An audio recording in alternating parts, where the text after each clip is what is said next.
बात आगे बढ़ाते हैं और बात करते हैं सॉफ्टवेयर टेक्नोलॉजी की जो गाड़ियों के अंदर इस्तेमाल होती है। सेल्फ ड्राइविंग कार में लेवल 5 ऑटोनॉमी को अचीव करने के लिए हमारे पास हार्डवेयर होना चाहिए, सॉफ्टवेयर होना चाहिए और ट्रेन हमारे पास न्यूरल नेटवर्क का एल्गोरिथम होना चाहिए।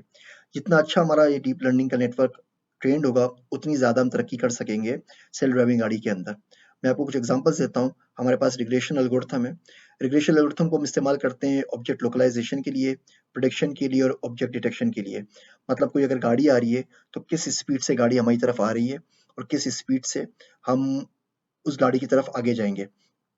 वो गाड़ी हमारे सामने आ सकती है या हमें नुकसान पहुंचा सकती है।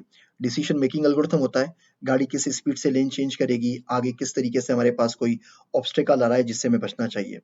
पैटर्न रिकॉग्निशन होता है, उसमें ऑब्जेक्ट रिकॉग्निशन होती है, आपके बराबर में जो ऑब्जेक्ट है वो कोई गाड़ी है, वो कोई गधा है, वो कोई बिल्ली है, वो कोई गाय है, कोई खंबा है, कोई फायर हाइड्रेंट है। फिर हमारे पास क्लस्टरिंग एल्गोरिथम होते हैं, जिसमें ऑब्जेक्ट को रिकॉग्नाइज करते हैं उसके स्ट्रक्चर के हिसाब से। साइड के ऊपर स्पेशली जो आपके पास साइन आ रहे होते हैं, स्टॉप का साइन है, यील्ड का साइन है, स्पीड का साइन है, ये तमाम के तमाम हमारे पास ऑब्जेक्ट रिकॉग्निशन में या क्लस्टरिंग के अंदर आ रहे होते हैं। ये वो सॉफ्टवेयर टेक्नोलॉजीज हैं जिनको इस्तेमाल करते हुए, ये वो न्यूरल नेटवर्क की टेक्निक्स है जिनको इस्तेमाल करते हुए हम सेल्फ ड्राइविंग के एल्गोरिथम्स को ट्रेन करते हैं कि गाड़ियां खुदकार तरीके से अपने आप को चला सकें।